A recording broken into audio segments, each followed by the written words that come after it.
Isobars वो होते हैं जिनका मास नंबर सेम होता है। फॉर एग्जांपल आर्गन और कैल्शियम।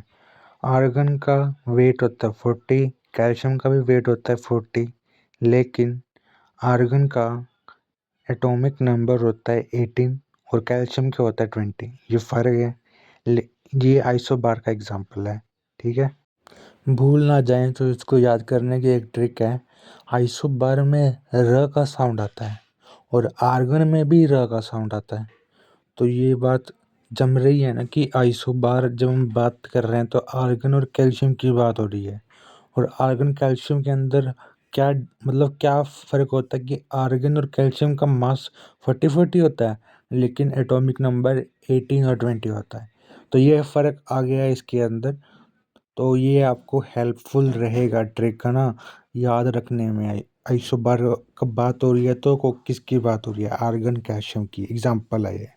तो आर्गन कैल्शियम एग्जांपल है, तो यहाँ से समझ आ जाएगा कि आर्गन कैल्शियम का मास नंबर सेम है और एटॉमिक नंबर डिफरेंट है।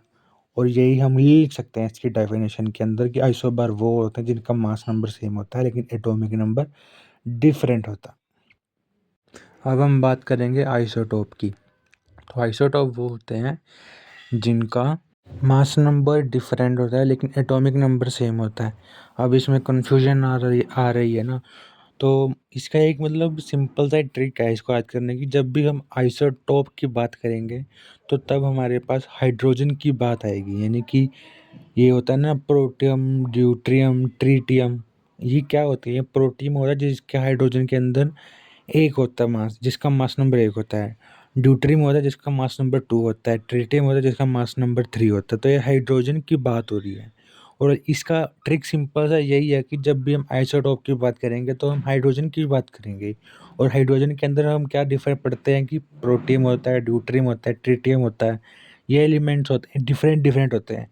तो इनके बारे में हेल्पफुल रहेगा। तो ये आइसोटोप का होता है। और यहीं से हम इसकी डेफिनेशन भी बना सकते हैं इंग्लिश में, है ना, जो कि मतलब लिखते टाइम आपको हेल्पफुल रहेगी। लेकिन नॉर्मल लैंग्वेज में, हिंदी में तो समझाने वाली लैंग्वेज के अंदर मैंने बताया आप लोगों को जगह। और जैसे मैंने बताया, आप अगर ऐसे करते तो आपके लिए हेल्पफुल रहेगा। ट्रिक मैंने बताई है नॉर्मल सी बात कहना चाहता था मैं, बस ये। Thanks for watching.